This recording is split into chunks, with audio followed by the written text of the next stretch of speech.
मेरे आत्मीय मित्रों, आप सभी को नमस्कार। मैं हूं तुलसीराम यादव। आप लोगों के लिए लेकर आया हूं हिंदी साहित्य का नेट जेआरएफ एवं सेट का बहुत ही महत्वपूर्ण इकाई 10। इस इकाई में आपको पढ़ने को मिलेंगे आत्मकथा, जीवनी तथा अन्य गद्य विधाएं। मित्रों, इसमें आपको मिलेंगे राम वृक्ष बेनीपुरी का माटी की मूर्ति, महादेवी वर्मा का ठकुरी बाबा, तुलसीराम का मुर्दहिया, शिवरानी देवी का प्रेमचंद घर में, मन्नू भंडारी एक कहानी यह भी, विष्णु प्रभाकर आवारा मसीहा, हरिवंश राय बच्चन क्या भूलूं क्या याद करूं, रमणिका गुप्ता आफुदरी, हरिशंकर परसाई भोलाराम का जीव, कृष्णचंद्र जामुन का पेड़, दिनकर संस्कृति के 4 अध्याय, मुक्तिबोध एक लेखक की डायरी, राहुल सांस्कृत्यायन मेरी तिब्बत यात्रा, अज्ञे अरे यायावर रहेगा याद। इस तरह से इकाई 10 पूरी तरह से पूरा हो जाएंगे इसमें। चलिए मित्रों, अब शुरू करते हैं माटी की मूर्तें। मित्रों, जो माटी की मूर्तें है वो है राम वृक्ष बेनीपुरी का। माटी की मूर्तें राम वृक्ष बेनीपुरी का। माटी की मूर्ति में 12 रेखा चित्र का संग्रह है। माटी की मूर्ति के प्रथम संस्करण में रजिया नामक रेखा चित्र नहीं था, बल्कि मानव की अपनी मिट्टी के प्रति जो आसक्ति रहती है उसका उत्कृष्ट और बेजोड़ नमूना माटी की मूर्तें है। मित्रों, अपने ग्राम्य संस्कृति के प्रति प्रेम को समर्पित करने के लिए ही बेनीपुरी ने इस संग्रह की रचना की। माटी के मूर्तें बेनीपुरी जी की सामान्य जन से जीवन, रहन सहन, आचार विचार, संस्कार, आकांक्षा आदि के विषय में पूर्ण जानकारी रखते हैं। साथ ही इसमें जीवन के रूप की उसके निरंतर विकासशील रूप में देखने तथा गत्यात्मक अंकन में भी पूर्ण समर्थन है। मित्रों, माटी की मूर्तें हिंदी कथा साहित्य को एक सच्ची ग्रामीण दृष्टि प्रदान करती है और उसे भारतीय संस्कृति के विकासशील तत्वों से जोड़ने का प्रयास करती है। इसमें 12 रेखा चित्रों का वर्णन किया गया है, जिनमें पहला रेखा चित्र है रजिया। मित्रों, रजिया एक छोटी सी कहानी है।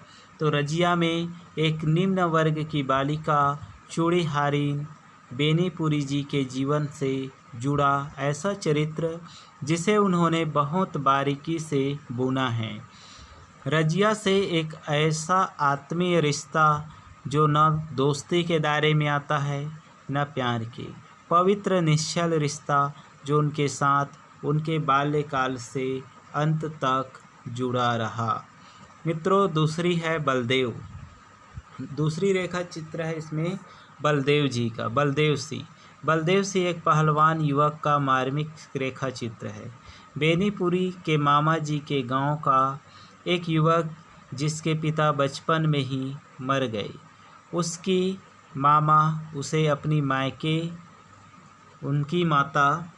माता उसे अपनी मायके ले जाती है। लंबे समय बाद वह गांव में वापस आता है। पहलवानी करते, दूसरों की मदद करते उसकी हत्या कर दी जाती है। मित्रों, अगला है सरजू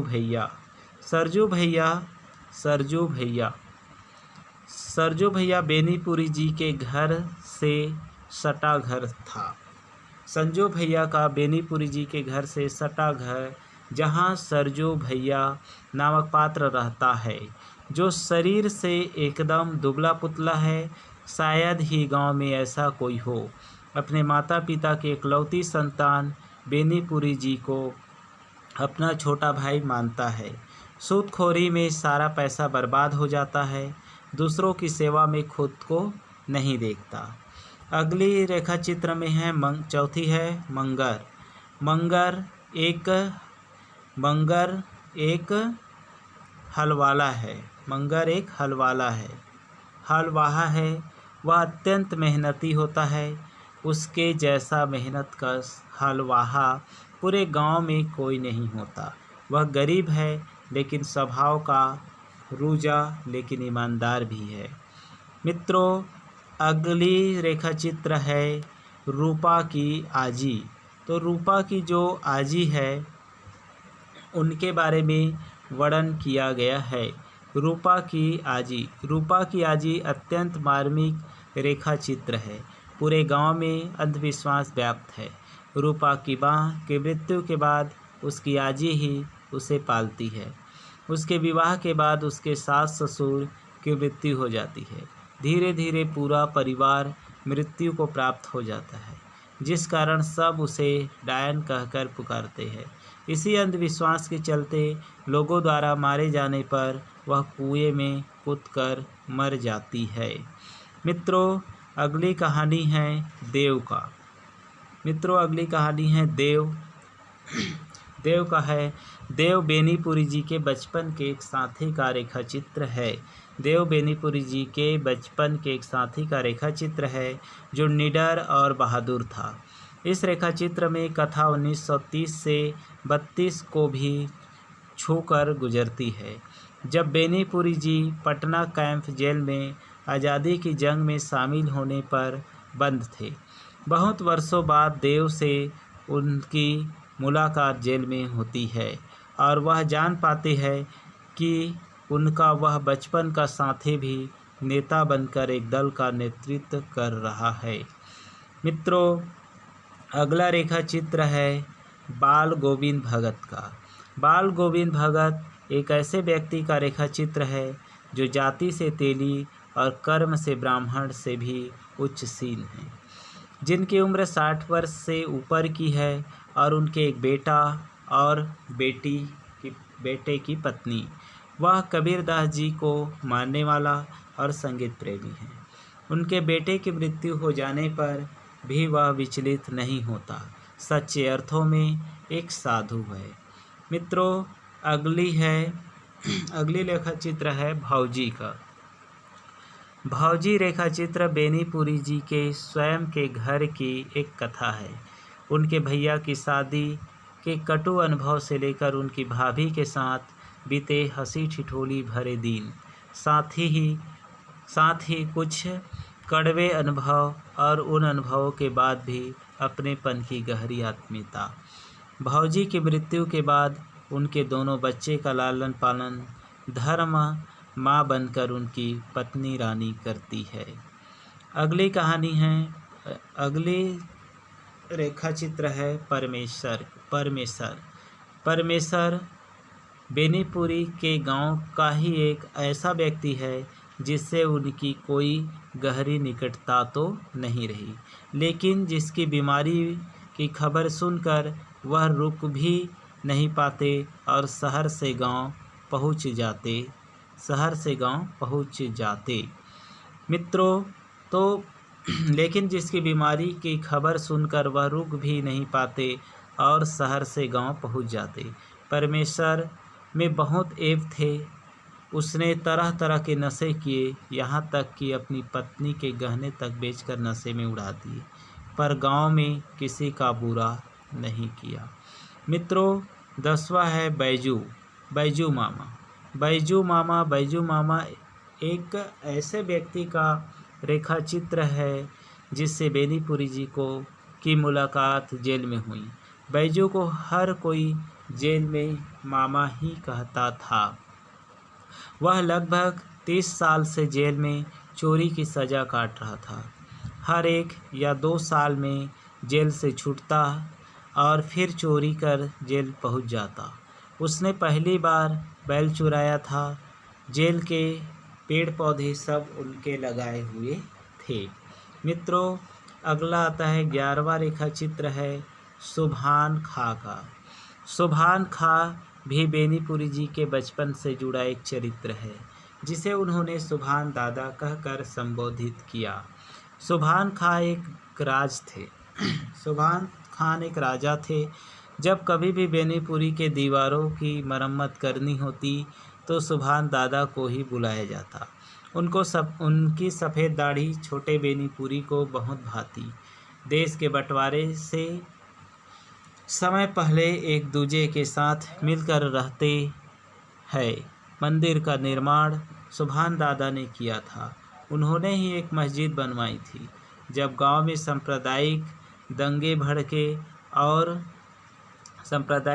भड़के और मुसलमानों ने गाय काटने की बात की तो सुभान दादा ने ऐसा नहीं करने दिया और मस्जिद की सीढ़ियों पर बैठे रहे।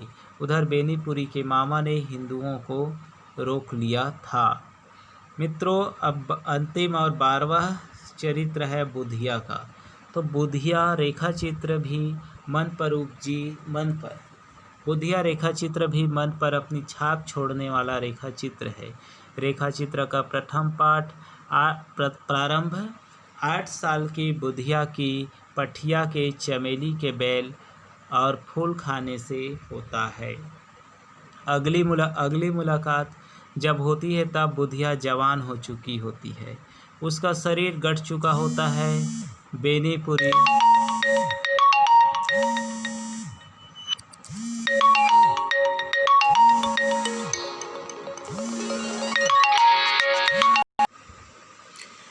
मित्रों, अगला पात्र है बुधिया। तो बुधिया जी कैसे थे? तो बुधिया रेखा चित्र भी मन पर अपनी छाप छोड़ने वाला रेखा चित्र है। रेखा चित्र का प्रारंभ 8 साल की बुधिया की पठिया के चमेली के बेल और फूल खाने में होता है। अगली मुलाकात जब होती है तब बुधिया जवान हो चुकी होती है। उसका शरीर गट चुका होता है। बेनीपुरी का मित्र उन्हें बताता है कि गांव का हर युवा उसका दीवाना है। तीसरी मुलाकात में बहुत कुछ बदल चुका होता है। बेनीपुरी के जेल में गेहूं की कहानी हो रही बेनीपुरी के खेत में गेहूं की कटनी हो रही है और एक अधेड़ औरत अपने 4-5 बच्चों के साथ खेत में काम कर रही है। उसके वस्त्र इधर उधर हो रहे हैं। वह कोई और नहीं बल्कि बुधिया है। कथन: मैं मुसलमान हूँ, कभी अल्लाह को नहीं भूला। मैं मुसलमान की हैसियत से कहता हूँ, मैं गाय की कुर्बानी ना होने दूंगा, सुभान खान ने कहा। मित्रों,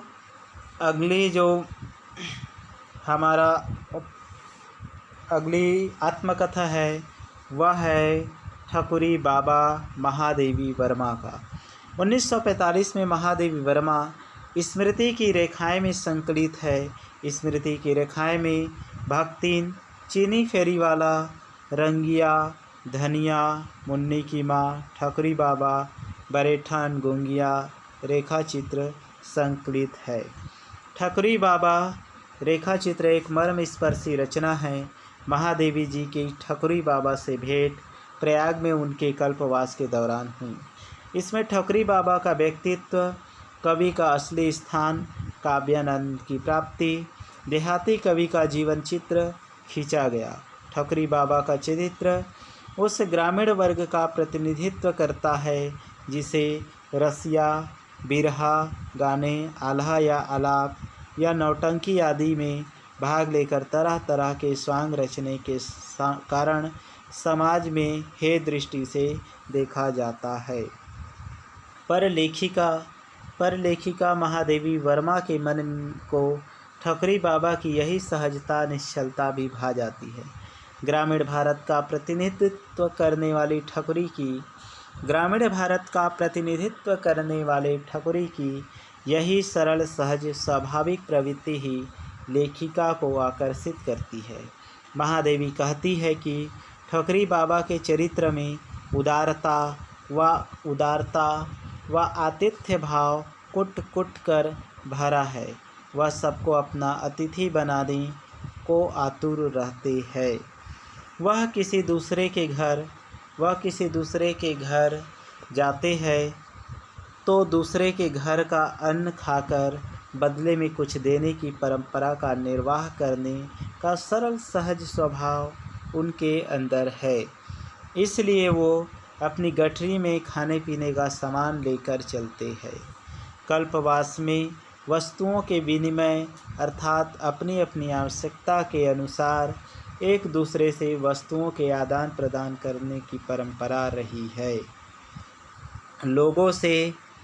लोगों से वस्तुओं के विनिमय अर्थात आदान प्रदान में वे सरल व सीधे हैं और ये नहीं देखते कि लोगों ने उनसे क्या लेकर बदले में क्या दिया।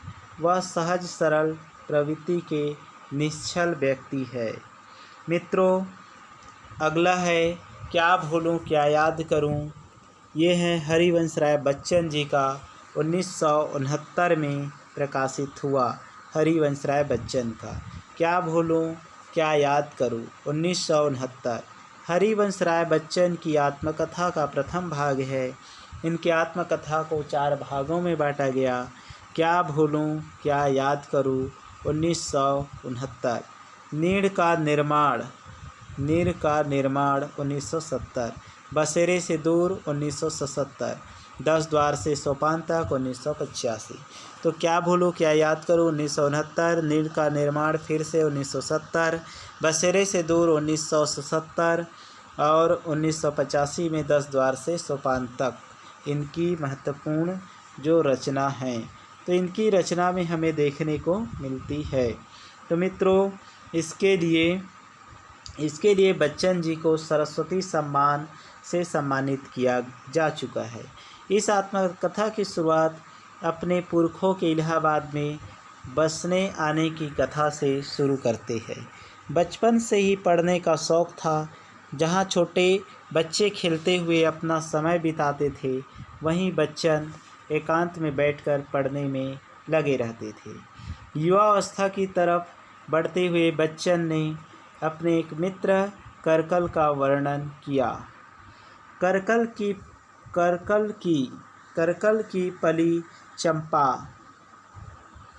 की पली चंपा से भी इनका आत्मीयता का संबंध था। बच्चन का विवाह श्यामा के साथ हुआ। बच्चन ने श्यामा का नाम जॉय रखा। बच्चन का विवाह श्यामा के साथ हुआ। बच्चन ने श्यामा का नाम जॉय रखा। इसमें उनके प्रारंभिक संघर्ष की कहानी है। उनकी श्यामा के साथ शादी और श्यामा की मृत्यु का वर्णन है। वे इसमें अन्य महिलाओं के साथ अपने उन संबंधों का भी इशारा करते हैं जो हमारे समाज में अनुचित माना जाता है। तो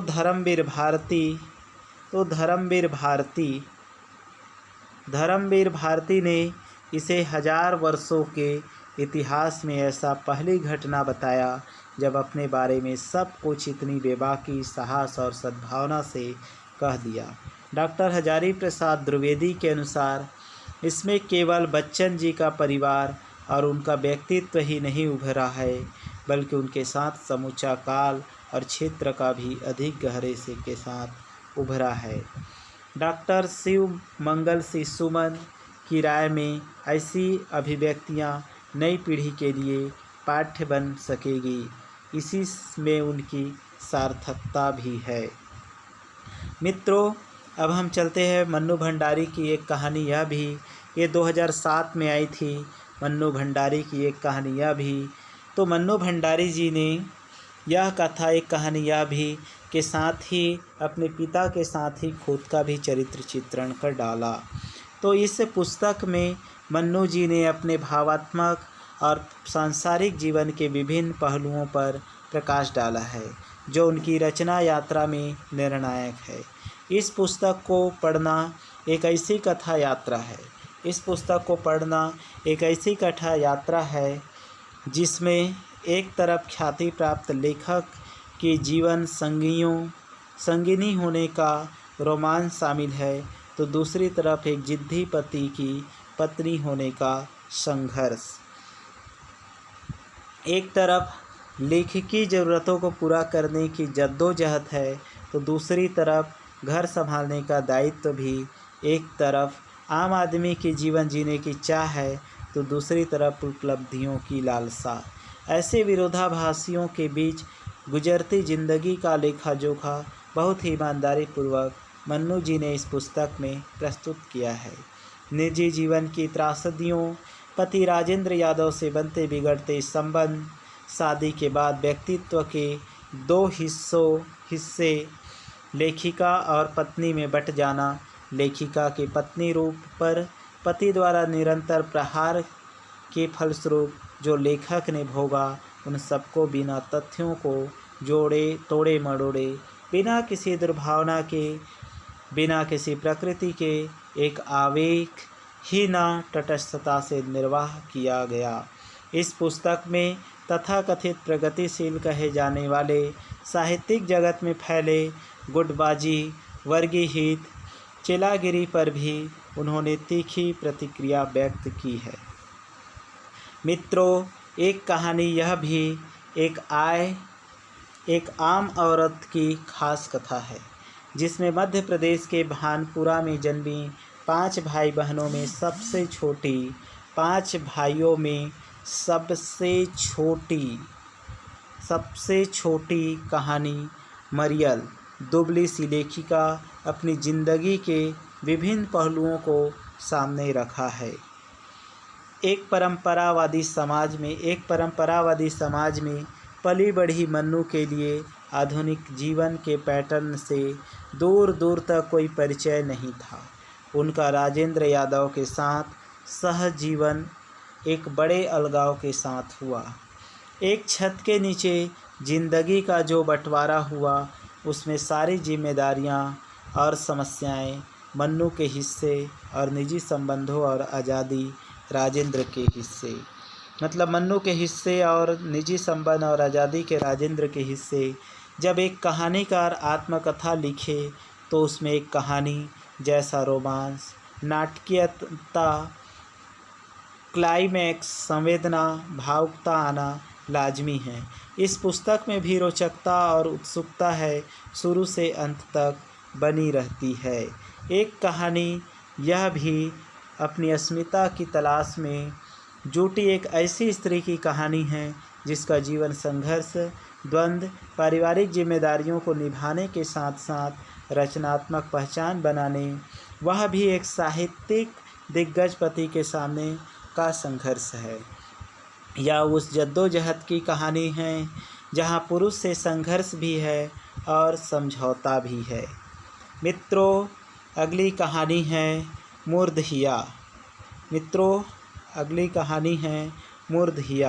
मुर्दहिया तुलसी राम जी का है। ये 2010 में लिखा गया। तो डॉक्टर तुलसी राम द्वारा रचित मुर्दहिया 2010 मात्र एक आत्मकथा नहीं है, बल्कि लेखक के व्यक्तिगत पारिवारिक जीवन के साथ साथ आसपास के सभी वर्गों, जातियों के सामाजिक सांस्कृतिक संबंधों और उनकी जटिलताओं को भी रचनात्मक अभिव्यक्ति है। हिंदू समाज और घर परिवार में अपेक्षा, अनादर और अपमान। तो हिंदू समाज और घर परिवार में उपेक्षा, अनादर और अपमान झेलते एक बालक की त्रासद जीवन स्थिति की यह कृति यथार्थ रचती है। हिंदू सामाजिक व्यवस्था में व्याप्त जातिगत भेदभाव, अपमान, उत्पीड़न, घृणा, धार्मिक जड़ता, कर्मकांड, अंधविश्वास और विद्रूप परंपराओं की बारीक परतों को खोलती मुर्दहिया उघाड़ती है। मुर्दहिया दलित समाज की त्रासदी और भारतीय समाज की विडंबना का सांस्कृतिक, सामाजिक, आर्थिक और राजनीतिक आख्यान है। मुर्दहिया जैसी रचनाएं विषमतापरक समाज को समता में बदलने की पृष्ठभूमि तैयार कर रही है। हिंदू समाज में व्याप्त हिंसा, घृणा, शोषण एवं वर्चस्व को यह आत्मकथा बेपर्दा करती है। साथ ही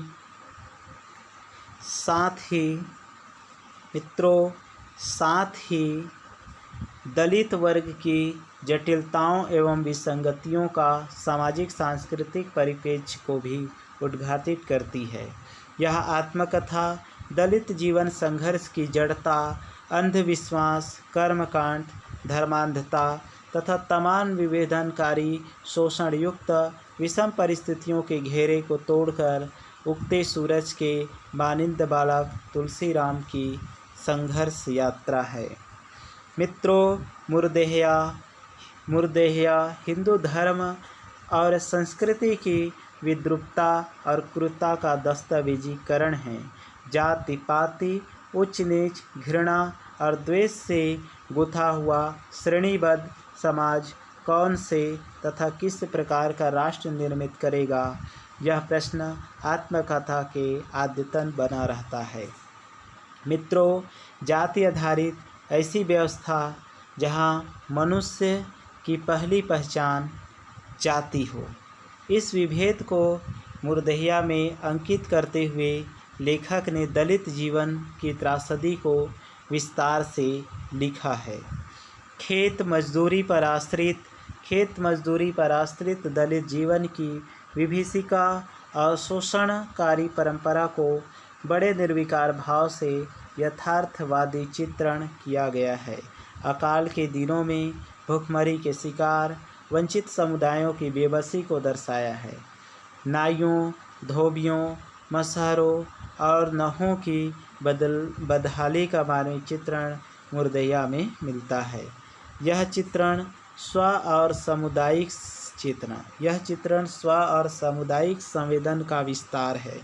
इस प्रस्तुति से ही मुर्देहिया मात्र एक व्यक्ति, एक जाति या मात्र एक समूह की गाथा नहीं है, अपितु वेदना का समुदायीकरण है। इस वैषम्यपूर्ण जीवन और हिंदू व्यवस्था की जड़ता से मुक्ति ही मुर्देहिया का लक्ष्य है। अंधविश्वास हिंदू सांस्कृतिक सत्ता को बनाए रखने के लिए रचे गए हैं। मुर्देहिया इसका पर्दाफाश करती है। इसमें गरीबी और भूखमरी का ऐसा पीड़ादायक चित्रण मिलता है, जहां बरसात के समय कड़की के दिनों में मैदानी चूहों का मांस और बरसाती मछलियां खाकर चूहों के बिलों से गेहूं की बालियां से अनाज निकालना दलित जीवन की विभीषिका को प्रस्तुत करता है। मुर्देहिया बालमन और बाल शोषण का ऐसा क्रुदन है जिसकी चीख आद्यतन आत्मकथा में सुनी जा सकती है। मुर्देहिया में शिक्षा और शिक्षण तंत्र की जिस विद्रूपता का वर्णन मिलता है, वह प्रगति के सारे दावों की खोखला साबित करता है। मित्रों, मुर्देहिया में अध्यापक मुंशीराम और विशेषकर सूरतलाल द्वारा दलित बच्चों को बात बात पर स्कूल में चमरकीट कहकर अपमानित करना बाल मन पर स्थायी चोट करता है।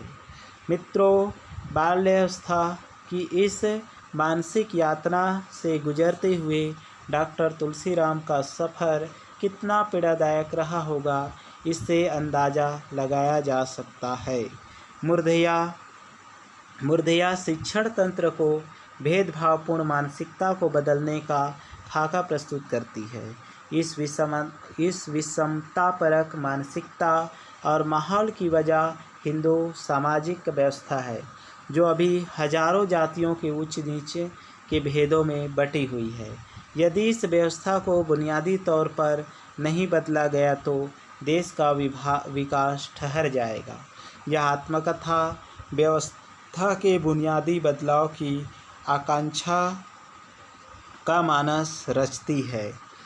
मित्रों, अगली कहानी है एक जिद्दी लड़की की आत्मकथा आफुद्री। आफुद्री एक जिद्दी लड़की की आत्मकथा है। यह 2015 में प्रकाशित हुआ।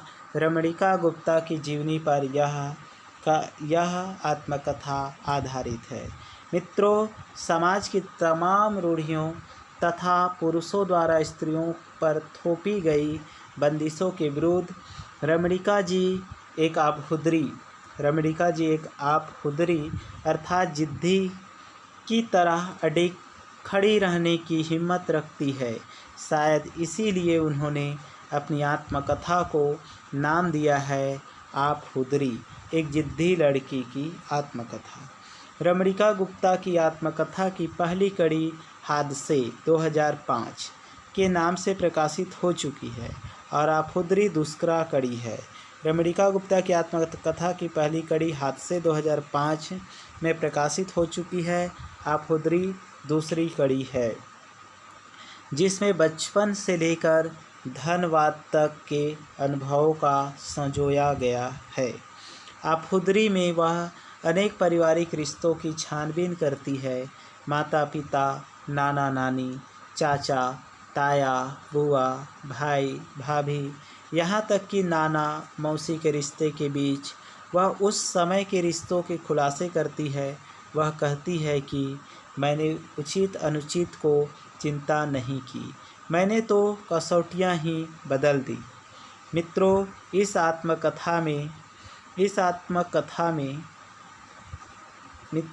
आत्मकथा में एक ऐसी स्त्री के दर्शन होते हैं जिसका जितना सरोकार स्वयं के अस्तित्व की स्थापना से है, उतना ही सरोकार दुखी पीड़ित इंसानों के दुखों को दूर करने से है। एक ऐसी स्त्री जो स्वयं के सुख की कल्पना के वंशीभूत पिता के विद्रोह करके विवाह रचा सकती है, तो धनबाद के कोलियारी मजदूरों के हित की रक्षा के लिए किसी शयन कक्ष में पहुंचकर उसकी अंक सैनिक भी बन सकती है। मित्रों, आप खुदरी एक बालिका का सेक्स की वर्जनाओं एवं यौन संबंध की विकृतियों के विरुद्ध देह मुक्ति के लिए लड़ी गई जंग है। इस युद्ध की परिणति उस युवती के रूप में होती है जो मनुष्य के रूप में एक स्वतंत्र इकाई बनकर जीवन जीना चाहती है। आप खुदरी सच्चाई का आईना है, हमारे परिवार की, हमारे परिवेश की, हमारे समाज की। कई बार हमारी खुद की सच्चाइयाँ होती है जिन्हें हम या तो देखना नहीं चाहते या फिर दिखाना नहीं चाहते। मित्रों, मगर सत्य हमेशा से हमारे जीवन का अहम अंग रहा है, चाहे वह कितना ही विभत्स, घिनौना या विकृत हो जाए। जिए गए जीवन का वह यथार्थ है जो भले ही अश्लील, घिनौना या विकृत होता तो यथार्थ की विकृति को भी बयान किया रमणिका गुप्ता ने आप खुदरी में की है। आप खुदरी आत्मकथा साहसिकता की मिसाल है, जिसके कारण लेखिका के पारिवारिक रिश्तों पर प्रश्न चिन्ह भी उठ खड़े हुए हैं। रमणिका जी का व्यक्तित्व पूरी तरह बेबाक और पारदर्शी रहा है, इसलिए उन्होंने अपने पारिवारिक संबंधों के रहस्यों का भी उजागर करने से झिझक नहीं दिखाई है, जो उनके परिवार की मान प्रतिष्ठा को कटघरे पर खड़ा कर सकती है। तो इस तरह से देखा मित्रों, आप खुदरी रमणिका जी का व्यक्तित्व पूरी तरह से बेबाक और पारदर्शी है, इसलिए उन्होंने अपने पारिवारिक संबंधों के रहस्यों को भी उजागर करने में झिझक नहीं दिखाई है, जो उनके परिवार की मान प्रतिष्ठा को कटघरे में खड़ा कर सकती थी। बचपन से लेकर अब तक एक ऐसी लेखिका रही जो भारतीय समाज की जटिल पारिवारिकता सामाजिकता के बीच फल फूल रहे ताकतवर पितृसत्ता को लगातार चुनौती देती रही, चाहे इन कठिन राहों पर अकेला ही चलना क्यों ना पड़े। तो मित्रों, आप खुदरी में लेखिका आप खुदरी आत्मकथा जो कि बहुत कुछ कथात्मक शैली में है लिखी गई है, इसमें उन्होंने अपने परिवारजनों से विभिन्न लोगों के व्यक्तित्व को मनोवैज्ञानिक ढंग से परखने की चेष्टा की है, जिसमें वह काफ़ी सफल भी हुई। आप खुदरी पढ़ने के पश्चात हमें रियासतों की कई नग्न सच्चाइयों का पता चलता है, जिसमें ज्ञान को पाया कि ऊँची ठाठ बाट शानो शौकत ऐसो आराम रुतबा जो राजा महाराजाओं की पहचान थी, वह इन सबके पीछे कितना चारित्रिक खोखलापन है। आफुदरी केवल एक महिला की आप बीती नहीं, बल्कि यह एक ऐतिहासिक दस्तावेज है। हर उनको प्रथाओं, विकृतियों एवं ज्यादतियों का जो समय पैदा हुई, स्त्रियों खासकर सामंती अभिजात्य वर्ग में पैदा हुई को झेलना पड़ा। लेखिका ने पंजाब की सबसे घृणित प्रथा कुड़ी मार प्रथा का भी जिक्र किया है। यह प्रथा पंजाब के सबसे सम्मानित एवं श्रेष्ठ समझे जाने वाले गुरु परिवारों में होता था। तत्कालीन समाज में जाति पाति छुआछूत का कितना बोलबाला था। इन सब विसंगतियों पर प्रकाश डालने के लिए उन्होंने कई उदाहरण भी दिए हैं। उनके दृष्टांतों से पता चलता है। मित्रों, अगली कहानी है, अगली जीवनी है हमारे पास प्रेमचंद घर में 1944 में इन्हें लिखने वाला है शिवरानी देवी। शिवरानी देवी ने प्रेमचंद घर में नाम से प्रेमचंद की जीवनी लिखी है। उनके व्यक्तित्व व उनके कुछ हिस्से, उनके व्यक्तित्व और उनके कुछ हिस्से, कुछ पहलू को उजागर करती शिवरानी देवी ने प्रेमचंद घर में नाम से प्रेमचंद की कहानी लिखी और उनके व्यक्तित्व के उस हिस्से को उजागर किया जिसे लोग अनभिज्ञ थे, अनजान थे। ऐसा नहीं है कि प्रेमचंद की जीवनी किसी और ने लिखी ही नहीं। उनके बेटे ने कलम का सिपाही अमृत राय पिता की जीवनी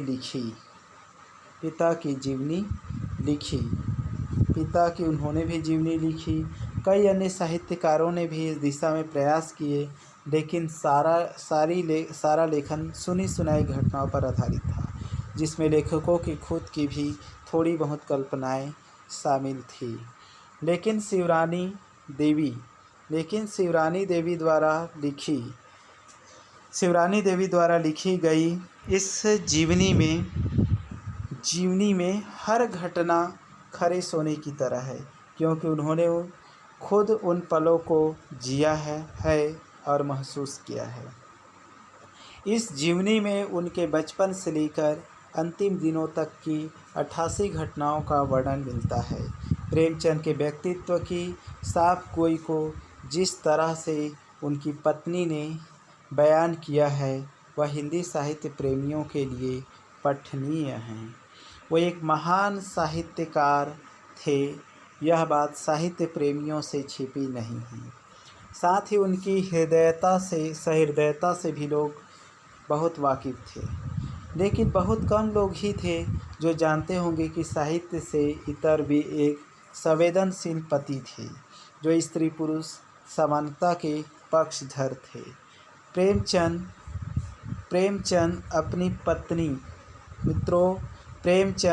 अपनी पत्नी को हमेशा प्रेरित किया कि वे लिखे और सामाजिक कार्यों में भी बढ़ चढ़ कर हिस्सा ले। अपनी पत्नी के प्रति उनके मन में अगाध प्रेम और सम्मान था। शिवरानी देवी ने उनके साथ बिताए जीवन के उन सुनहरे पलों को जिस सहज संवेदना के साथ लिखा है, उसे शायद ही अन्य साहित्यकार लिख पाते, क्योंकि उनके लेखन में भावनाओं का कहीं अभाव नहीं है और ना ही उनके प्रवाह में कोई कमी नज़र आता है।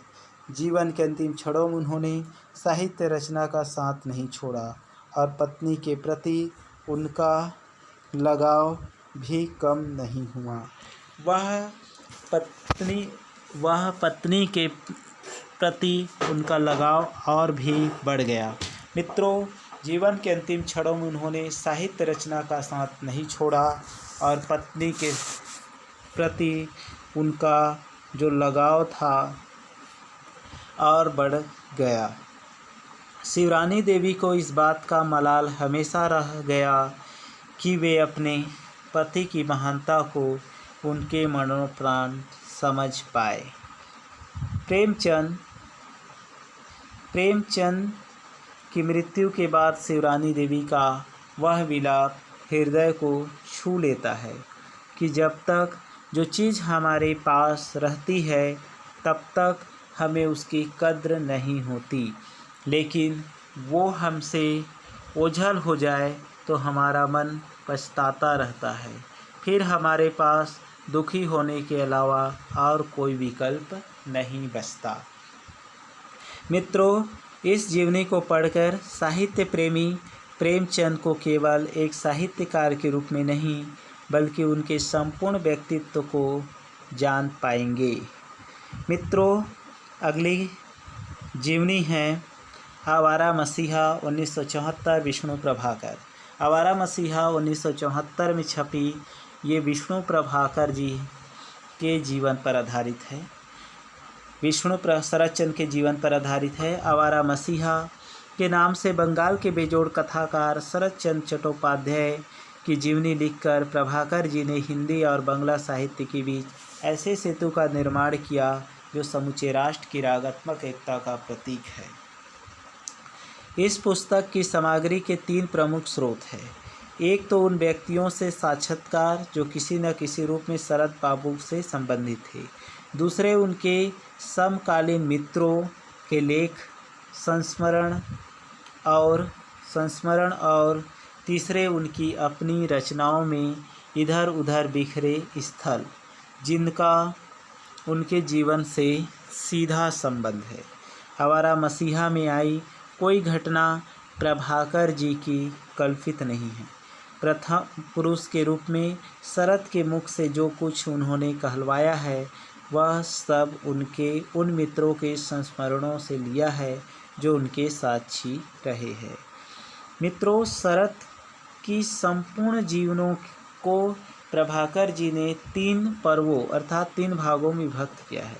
एक है दिशाहारा, दूसरा है दिशा की खोज, तीसरा है दिशांत। दिशाहारा यह प्रथम पर्व है। इसके अंतर्गत विदा का दर्द, भागलपुर में कठोर अनुशासन, राजू उर्फ इंद्रनाथ से परिचय, वंश का गौरव, एक प्रेम पल्लवित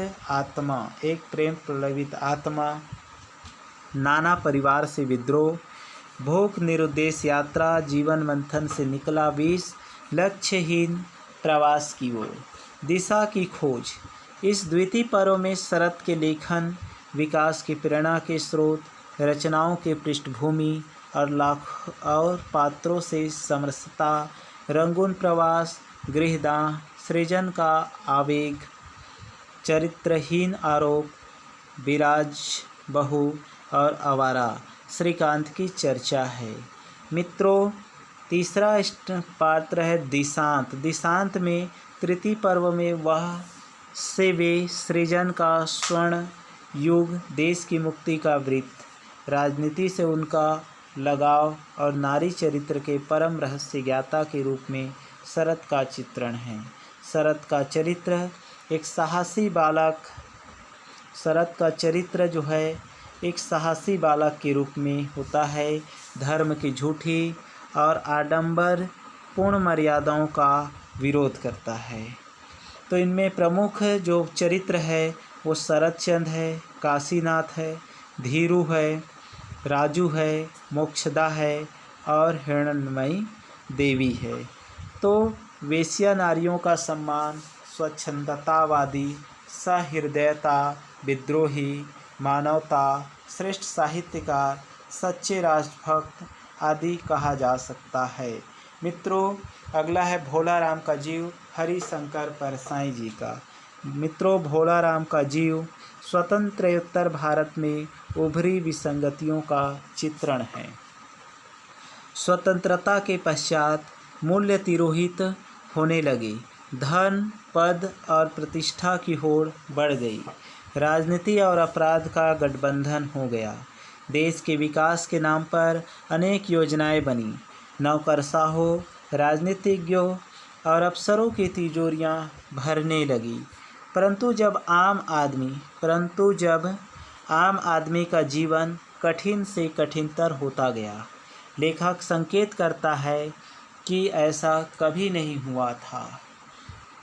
स्वतंत्रता से पूर्व आम आदमी ने सपना देखा था खुशहाली का, प्रगति का, विकास का। स्वप्न भंग की स्थिति तो स्वतंत्रता के बाद उत्पन्न हुई है। मूल्यों में बदलाव अमानवीय और क्रूर दृष्टिकोण से ये सभी स्थितियों और व्यवस्था की देन है जिनसे सब त्रस्त है। भोला राम इन आम आदमी का ही प्रतिनिधि है जो मरने के पहले पेंशन के लिए भटकता है और मरने के बाद उसकी आत्मा भी वहीं भटकती रह जाती है। यथार्थ जीवन की इन समस्याओं ने उसे अपने आसपास में इस प्रकार जकड़ लिया है कि मरणोपरांत भी उनसे छुटकारा संभव नहीं। यमदूत के पास से वह बच निकलता है, परंतु सरकारी तंत्र की जकड़ से मुक्ति का उपाय नहीं है। साधु संत भी इन परिस्थितियों में निरुपाय है। जब हर प्रकार से अर्थ प्राप्ति ही जीवन का लक्ष्य बन जाए तो जीवन मूल्य अपनी अर्थवत्ता खो देती है। विकास और प्रगति की बातें सिर्फ कागज पर ही रह जाती है और भोला राम जैसे लोग और उनके परिवार हताशा और भूख से तड़पते रह जाते हैं।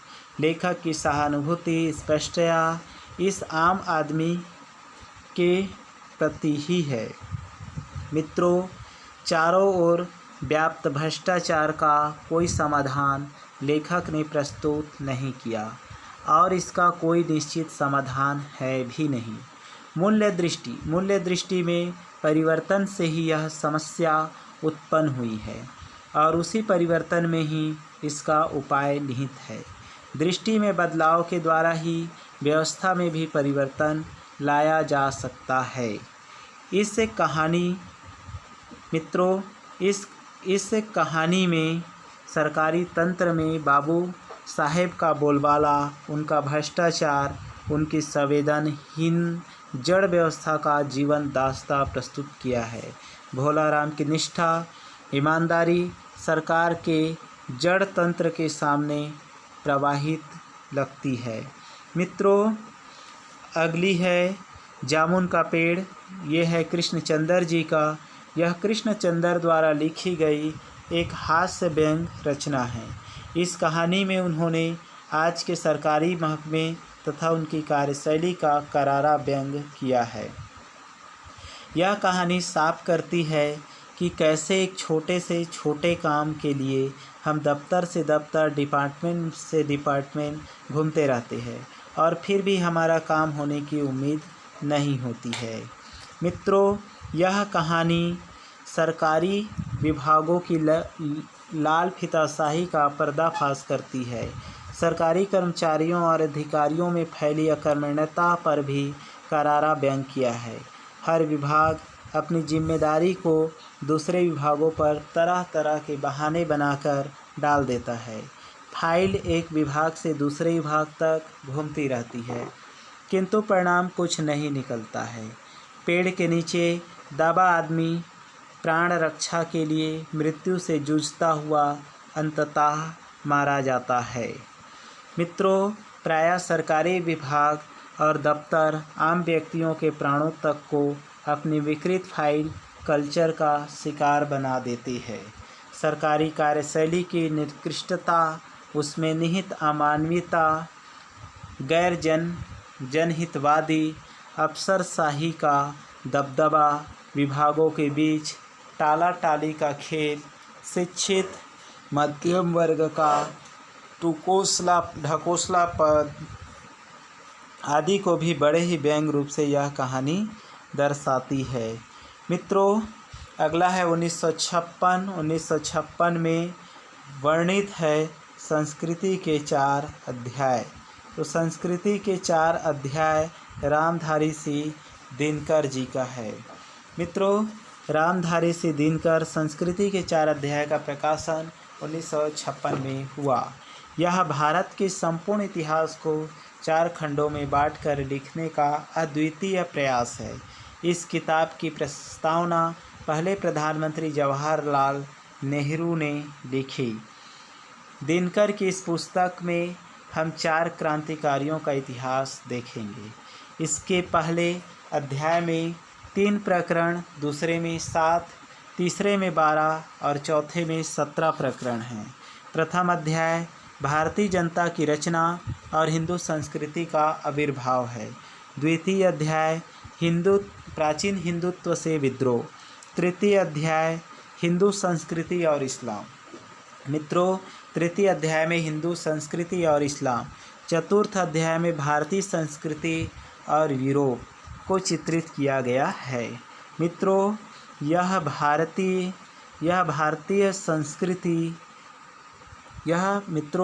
भारतीय संस्कृति का सर्वेक्षण है, जिसके लिए दिनकर जी को 1959 से साहित्य अकादमी पुरस्कार से सम्मानित किया गया। पहली क्रांति तब हुई जब आर्य भारतवर्ष में आए, अथवा जब भारतवर्ष में उनका आर्योत्तर जातियों से संपर्क हुआ। आर्यों ने आर्योत्तर जातियों से मिलकर जिस समाज की रचना की, वही आर्यों अथवा हिंदुओं का बुनियादी समाज हुआ। और आर्येतर संस्कृतियों के मिलन से जो संस्कृति उत्पन्न हुई, वही भारत की बुनियादी संस्कृति बनी। इस बुनियादी भारतीय संस्कृति के लगभग आधे उपकरण आर्यों के दिए हुए हैं और उसका आधा आर्योत्तर जातियों का अंश है, ऐसा माना जाता है। लेकिन मित्रों, यह इतिहास बिल्कुल झूठी है। अगर आर्य बाहर से आए थे तो कहाँ से आए थे, यह भी कोई सिद्ध नहीं कर पाया था। इसलिए यह नहीं कहा जा सकता कि आर्य भारत से आए हैं, क्योंकि भारत में आए हैं, क्योंकि भारतीय संस्कृति या भारतीयता आज से हजारों लाखों वर्ष पहले भी थी। इनका प्रमाण हमारे पास स्पष्ट रूप से उल्लेखित है। तो इससे यह सिद्ध होता है कि आर्य बाहर से नहीं आए थे, बल्कि वह सब भारतीय थे। दूसरी क्रांति तब हुई जब महावीर और गौतम बुद्ध ने इस स्थापित धर्म या संस्कृति के विरुद्ध विद्रोह किया तथा उपनिषदों की चिंतन धारा को खींचकर वे अपनी मनोवांछित दिशा की ओर ले गए। इस क्रांति ने भारतीय संस्कृति की अपूर्ण सेवा की और इसी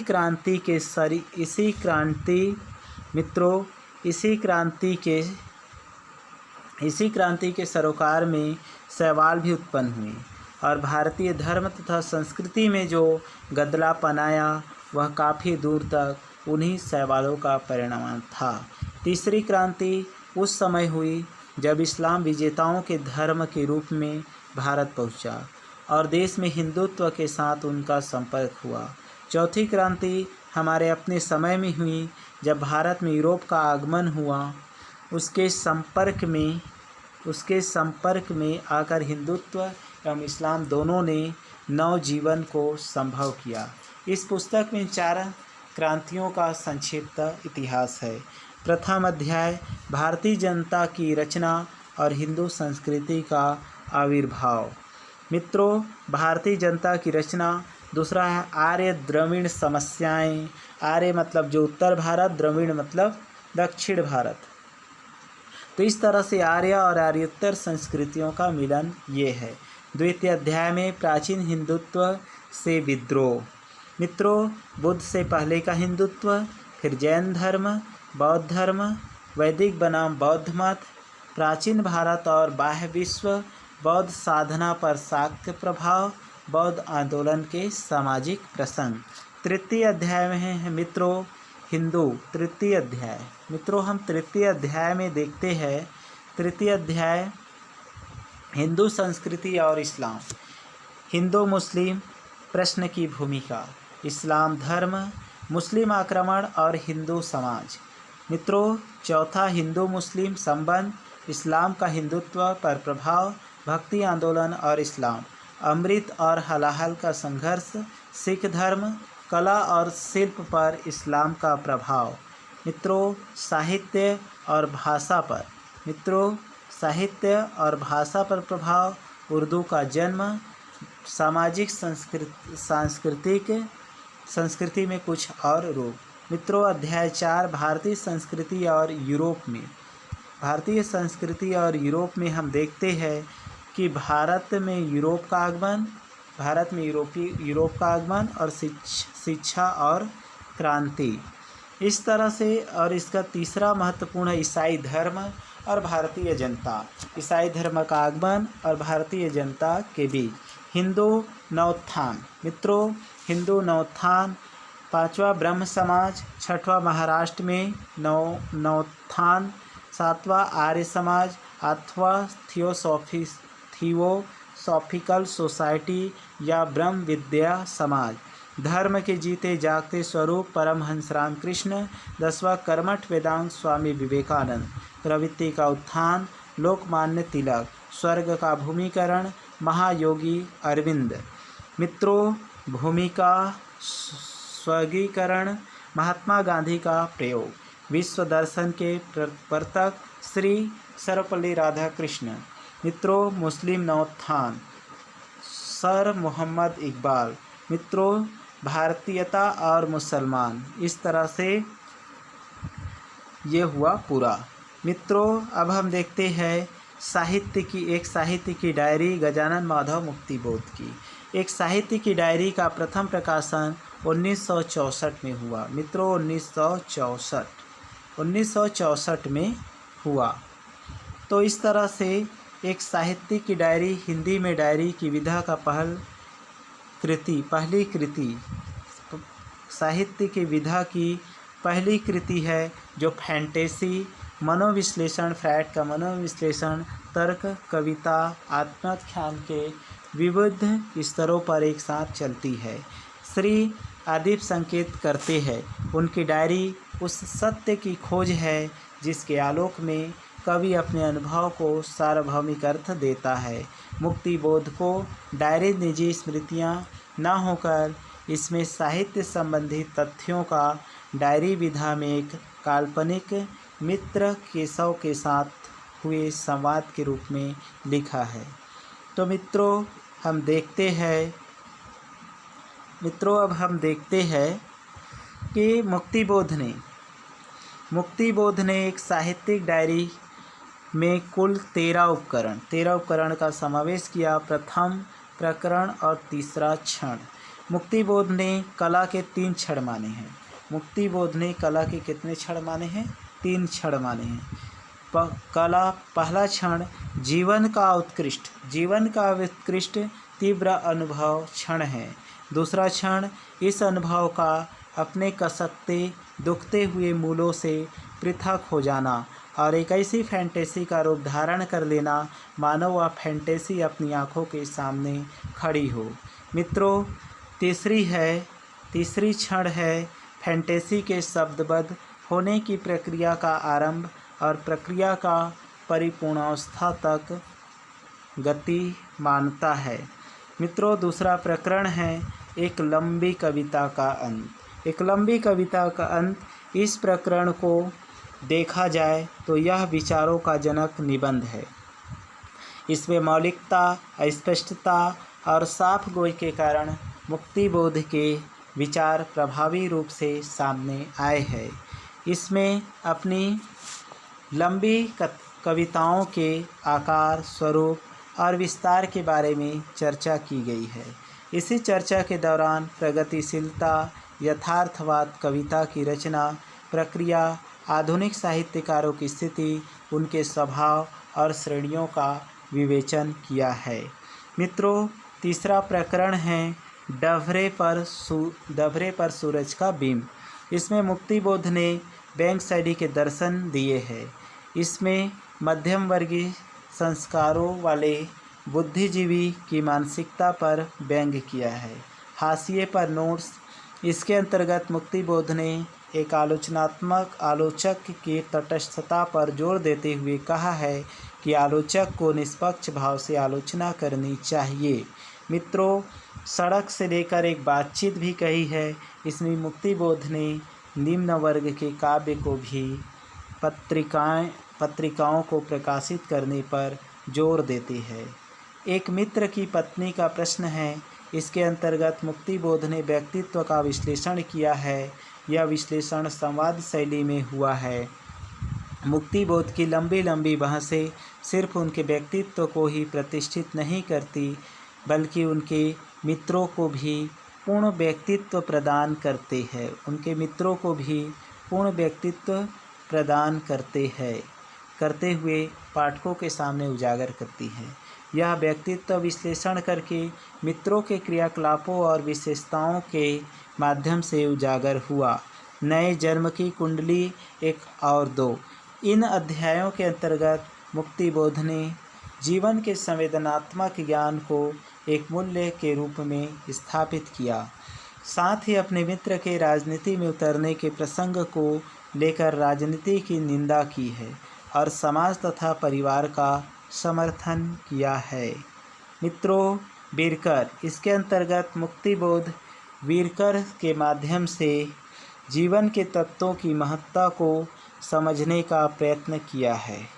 उनका कहना है कि साहित्य का विकास तभी संभव है जब समाज का विकास हो, देश का विकास हो और विशेष रूप से मानव का विकास हो। मनुष्य का विकास ही समग्र का विकास है। विशिष्ट और अद्वितीय। मित्रों, इस प्रकरण में मुक्तिबोध ने जनसाधारण के जीवन सत्य को उजागर किया है।